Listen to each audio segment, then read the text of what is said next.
Professor इसरार ने क्या कहा था कि ये यहूदी एजेंडे पे इमरान खान पाकिस्तान आएगा। प्रोफेसर इसरार को तो नहीं पता था, किसी को उस जमाने में ये नहीं पता था कि इमरान खान भी कभी इक्तदार में आएगा। मुझे याद आता है हकीम सईद ने जो अपनी किताब में लिखा, उन्होंने कहा कि ये आएगा, जिस एजेंडे पे आएगा ये पाकिस्तान को खुदा न खास्ता नुकसान पहुंचाने के लिए आई। हकीम सईद की किताब आज से 20 साल पुरानी। चंद दिन पहले एक टीवी इंटरव्यू हुआ था, मैं वो टीवी इंटरव्यू स्पीकर साहब आपको पढ़ के सुनाना चाहता हूं। ये इमरान न्याजी ने, चेयरमैन पीटीआई ने टीवी इंटरव्यू दिया था और उसमें उन्होंने क्या गुफ्तगू की थी, जरा वो पढ़ता हूं, थोड़ा सा उस पर तबसरा करूंगा और फिर एक करारदाद पेश करना चाहूंगा जो मैं शुरू करूंगा अपोजिशन से साइन कराने के लिए और फिर बाकी दोस्तों से भी साइन कराऊंगा। उन्होंने फरमाया था, अगर इस्टेब्लिशमेंट ने दुरुस्त फैसले ना किए तो मैं तहरीरी जमानत दे सकता हूं कि पाक अफवाज ना सिर्फ बहैसियत इदारा तबाह हो जाएगी, जो कि ना सिर्फ काबिल मजम्मत है, मतलब वो पूरे इदारे की तबाही की बात कर रहे हैं सिर्फ अपने इक्तदार की सीट की खातिर।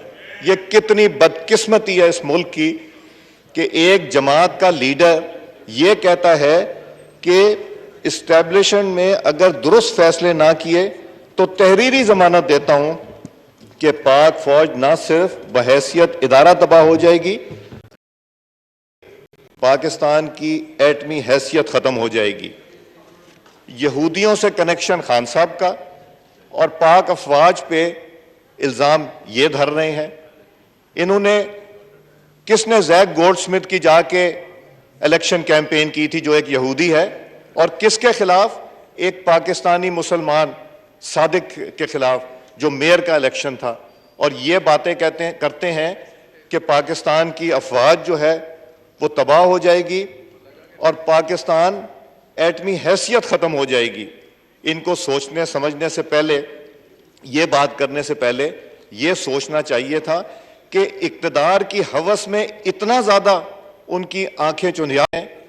उन्होंने तो एक एक मिनट, एक एक घंटा यहां इक्तदार अपने बचाने की खातिर, जब वोट ऑफ नो कॉन्फिडेंस हो गया, उसको तूल दी कि उनके खिलाफ वोट ऑफ नो कॉन्फिडेंस हो, उसमें दिन मिल जाए, घंटे मिल जाए, प्राइम मिनिस्टर सेक्रेटेरिएट और हाउस में आके बैठते रहे।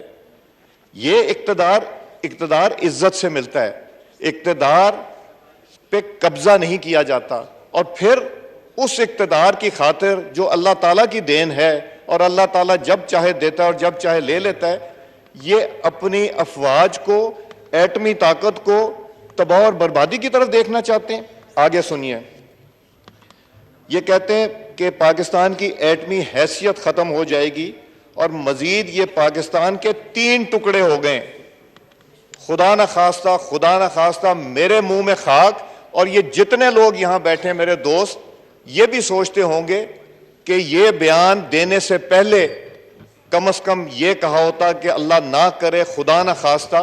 मगर फिर मैं कहता हूं स्पीकर साहब, ये इक्तदार की हवस इतनी ज्यादा है कि वो इतने बड़े 3 बातें कर गए कि नुकसान फौज को पहुंचेगा, अफवाज पाकिस्तान को, जो सरहदों की हिफाजत करते हैं, जिन्होंने दहशतगर्दी में बेशुमार जानों का नजराना दिया, और पाकिस्तान की एटमी ताकत जिसको जुल्फिकार अली भुट्टो ने बुनियाद रखी और नवाज शरीफ ने पाए तकमील तक राय, उसको भी ये देना चाहते हैं। अब तो मुझे ये भी फिक्र हो गई है कि पता नहीं इन्होंने दुनिया में जाके किस किस को वो सीक्रेट्स दे दिए हैं जो कि हमें नहीं देने चाहिए।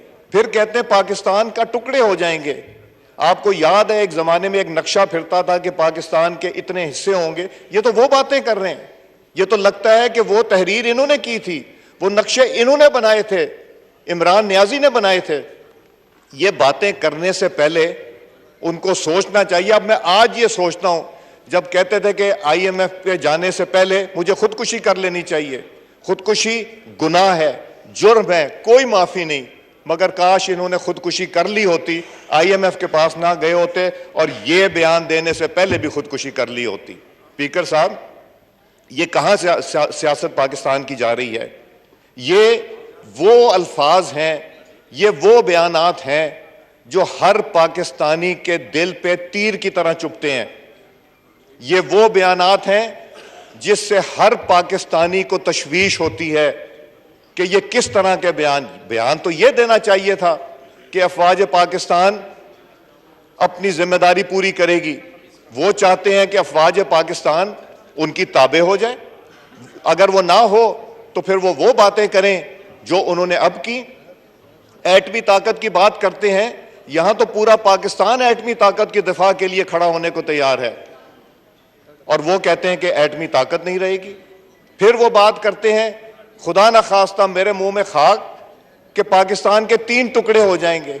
इन्होंने 3 की फिगर कहां से लेके आई? ये पुराने नक्शे जो इन्होंने वहां बैठ के बनाए थे। मुझे याद आता है हकीम सईद ने जो अपनी किताब में लिखा, उन्होंने कहा कि ये आएगा, जिस एजेंडे पे आएगा ये पाकिस्तान को खुदा न खास्ता नुकसान पहुंचाने के लिए आई। हकीम सईद की किताब आज से 20 साल पुरानी। प्रोफेसर इसरार ने क्या कहा था कि ये यहूदी एजेंडे पे इमरान खान पाकिस्तान आएगा। प्रोफेसर इसरार को तो नहीं पता था, किसी को उस जमाने में ये नहीं पता था कि इमरान खान भी कभी इक्तदार में आएगा।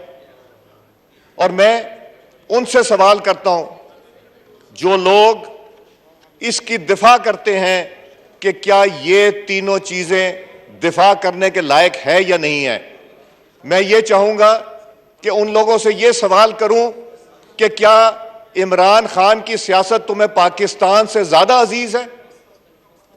हमें पाकिस्तान ज्यादा अजीज है, अपनी जमातों से ज्यादा अजीज है।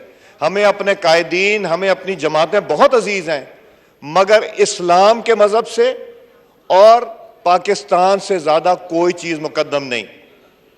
स्पीकर साहब, मैं ये बात कर रहा हूं, मेरे रोंगटे खड़े हो जाते हैं और मुझे पसीना आ रहा है, इसलिए कि ये कोई ऐसी बात ना मुंह से निकल जाए जिस तरह की उन्होंने गुफ्तगू की, कमजोर गुफ्तगू की, जिन्होंने एंटी पाकिस्तान गुफ्तगू की, एंटी आर्म्ड फोर्सेस गुफ्तगू की, एंटी पाकिस्तान की एटमी ताकत की गुफ्तगू की, और खुदा न खास्ता मेरे मुंह में खाक के पाकिस्तान के टुकड़ों के बात चली गई सिर्फ एक कुर्सी की खातिर कि मैं प्राइम मिनिस्टर हूं तो सब ठीक है, अगर किसी और के पास इक़्तिदार जाए तो वो गलत है और सिर्फ ठीक है।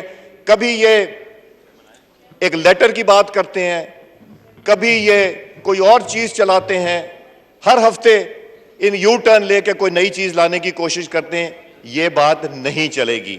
और मैं चाहूंगा कि इस इक़्तिदार जिसकी खातिर इन ये अंधे हो गए हैं, इसके बारे में हम एक करारदाद लेके आए, और ये करारदाद में मैं जो चाह रहा हूं उसमें मैं चाहूंगा कि मेरे सारे कुलीग्स जो बैठे हुए यहां पे तशरीफ रखते हैं वो इस रेजोल्यूशन को साइन करें, और जो नहीं साइन करता तो मुझे लगेगा, मैं उन पे इल्जाम नहीं कहता, सब मुहिब्बे वतन पाकिस्तानी इस हाउस में बैठे, मगर मुझे लगेगा कि वो फिर इमरान खान की गुफ्तगू से एग्री करते हैं, वो मानते हैं। अगर आपकी इजाजत हो तो मैं ये रेजोल्यूशन पढ़ना चाहूंगा, और फिर मैं चाहूंगा इसके ऊपर सबको मौका दिया जाए कि वो इसके ऊपर गुफ्तगू करें और बात करें। जी जनाब, पेश किया जाए। मैंने बनाई है रेजोल्यूशन, आप सुन लीजिए। पहले सुन ले। अगर पाकिस्तान की खातिर इसमें तरमीम करनी होगी तो आप करें सर आंखों पे।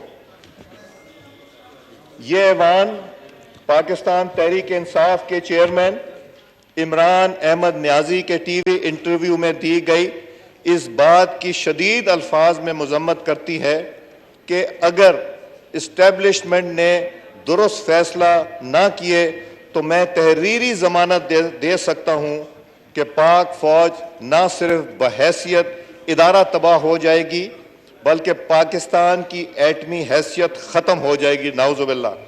और मजीद ये कि पाकिस्तान के 3 टुकड़े हो जाएंगे, खुदा न खास्ता।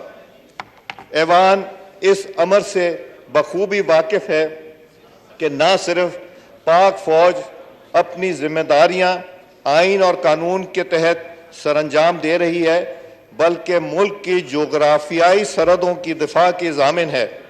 पाक फौज की मुल्की दिफा के लिए नाकाबिल तस्खीर खिदमात हैं। पाकिस्तान फौज के अफसरान और जवानों ने दहशतगर्दी के खात्मे के लिए अपनी जानों के नजराने दिए। ये ऐवान बहादुर फौज को मुल्क की दिफा के लिए दी जाने वाली कुर्बानियों पर खिराज तहसीन पेश करता है। ये ऐवान इमरान नियाजी की अफवाज पाकिस्तान को सियासी मकासद के लिए बदनाम करने की कोशिश भरपूर मजम्मत करता है।